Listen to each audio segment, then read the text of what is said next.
ಇದ್ದಾರೆ. ಅವ್ರಿಗೆ ಜವಾಬ್ದಾರಿ ಹೆಚ್ಚಾಗಿದೆ. ನಿರ್ಮಾಪಕರಾಗಿ ಒಬ್ಬ ಫ್ಯಾಮಿಲಿ ಮ್ಯಾನ್ ಆಗಿ ಸಂಸಾರನೂ ತೂಗಿಸ್ಬೇಕು, ಈ ಕಡೆ ಸಿನಿಮಾನೂ ತೂಗಿಸ್ಬೇಕು, ಆ ಕಡೆ ಅಭಿಮಾನಗಳನ್ನು ತೂಗಿಸ್ಬೇಕು. ಈ ಜವಾಬ್ದಾರಿ ನಿಮ್ಗೇನು ಬೇಕು?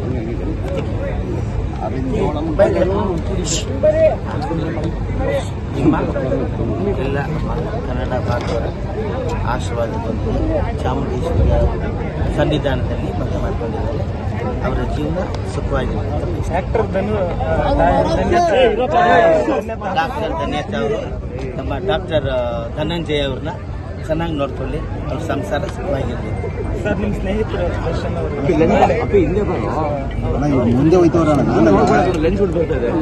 ಕಾರಣಾಂತರಗಳಿಂದ ಅವರು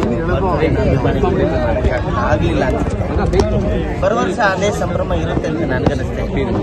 ದರ್ಶನ್ ಅವರ ಬಾಳಲ್ಲಿ ಮತ್ತೆ ಅಭಿಮಾನಿಗಳ ಒಂದು ಅಭಿಮಾನಕ್ಕೆ ಬರೋ ವರ್ಷ ಇನ್ನೂ ಅದ್ದೂರಿಯಾಗಿ ದರ್ಶನ್ ಅವರು ಅವರ ಬರ್ತ್ಡೇನ ಹುಟ್ಟುಹಬ್ಬವನ್ನು ಆಚರಿಸಿಕೊಳ್ಳಿ.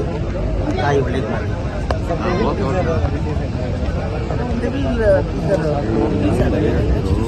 ಶುರು ಮಾಡ್ತಾರೆ. ಲೈನ್ ಅಪ್ ಇದೆ.